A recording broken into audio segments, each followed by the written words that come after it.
He coordinates the work of the Global Compact country networks in the Americas and in Africa. And in his role as academic initiatives coordinator, he supports the launch and has supported the launch of Principles for Responsible Management Education initiatives. I ask you, therefore, to join me in welcoming to the podium Jonas Haertle. Mr. Pam was already pointing out that the great challenge that we are all facing, and certainly from UN headquarters, is to see how we can bring together different actors in today's world. And one of the important actors is, of course, the private sector. And humbly speaking, we think that with the United Nations Global Compact initiative, we have found one way of integrating the private sector into the work that the United Nations is tasked in doing. So I'll be talking about this unique UN private sector partnership in the next coming minutes. To start out, I already said we're very thankful for the donations that are coming from the private sector representatives here in the room. But let me point out that corporate social responsibility in its true meaning has mutual benefits. And so, in the words of one of our Global Compact company participants, CSR is, as you see here, not so much a way of how money is spent by the corporate sector, but much more how money is made. And I'll try to explain how that works. I already said there are huge tasks ahead of us, and certainly the UN is tasked with a great set of challenges that are, occurring in today's world, and we can't do this without other sectors. So when you look at today's world, and we all are aware of the ongoing fact of globalization, increasing interdependencies between different sectors, it means that we do have to find a way of better collaborating and better bringing together different sectors. And just let me give you one example here, building markets. It is, of course, in the interest of the United Nations in order to alleviate people from poverty, to create stable societies in which markets can actually thrive, in which the private sector can thrive, because that's ultimately the only way of alleviating people from poverty. That, on the other hand, of course, has also a huge benefit for the corporate sector, because only then you can have stable societies in which investments are secured and in which jobs can be created over a long term.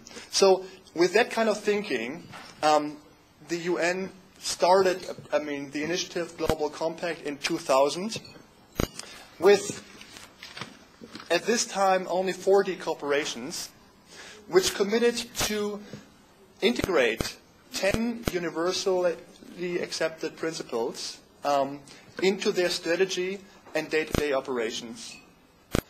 By now, the Global Compact has about 5,000 corporations as participants, plus approximately 1,400 other stakeholders, such as NGOs and labor organizations. So we are constantly growing.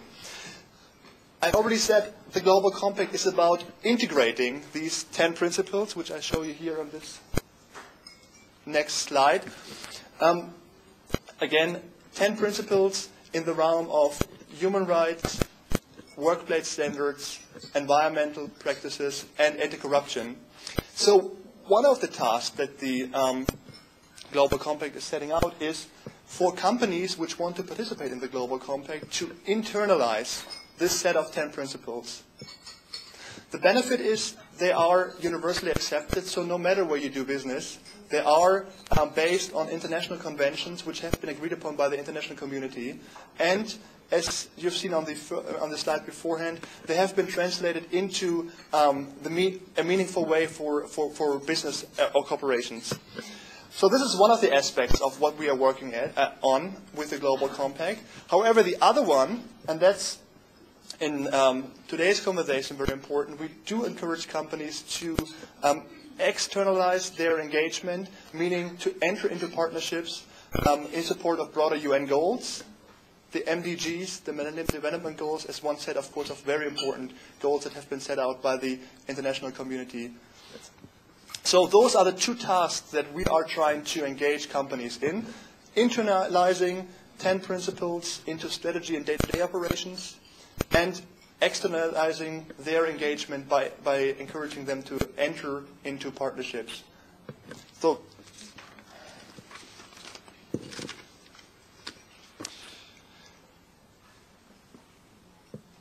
we are seeing right now in 2008 that over the last years, we have created a variety of programs and outreach mechanisms with regards to the private sector and the companies which are part of the Global Compact. But first and foremost, what the benefit, I think I should go through that very quickly. And I go to the next slide. Here. Sorry. What the benefits are for a company to engage is, on the first instance, that the Global Compact can provide the corporate sector with a well-tested framework for responsible business practices. Meaning, those 10 principles oftentimes are a starting point for companies to actually define what corporate responsibility means within their company. And by this, you have a good definition of what CSR can mean, because, as I said, those principles are universally accepted. On the other hand, the Global Compact has, over the years, produced a variety of tools and practical guidance mechanisms for corporations who want to engage in the different issue areas. So there's a lot of expertise being produced and available free of charge for most of the corporations which are part of the Global Compact. So that's one of the other key aspects of the Global Compact. We are trying to provide a network, a learning and dialogue platform so that others can learn from experience that has already been made by other companies. This already touches on the third point here. The Global Compact creates, on the global but also on the local level, a learning platform.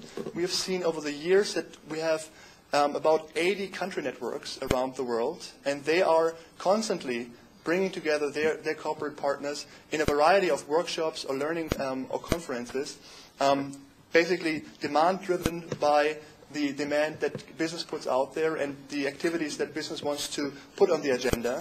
These networks are very active on the local level, and then besides that, we have also created on the global level different learning platforms which companies can engage in and can learn from each other.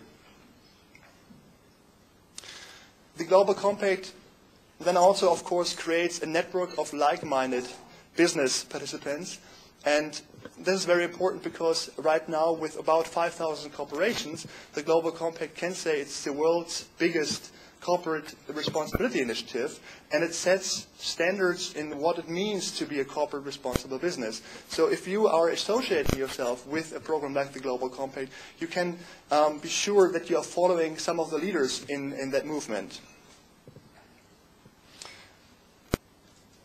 And lastly, we do see that with the local partners of many of the UN agencies that we're working with on the ground, we do have effective partners to actually match the need for partnerships, and that's very important here also, of course, in the context of Jamaica. We have been asked by UNDP to come in here, or I've been asked to come in here to talk about the Global Compact, but it is, of course, also important to point out that on the local level, you have a lot of capacity through UN agencies which are there and which are increasingly also seeing the value in partnering with the private sector. So this is another mechanism that the UN provides you with on the ground, and especially here in Jamaica.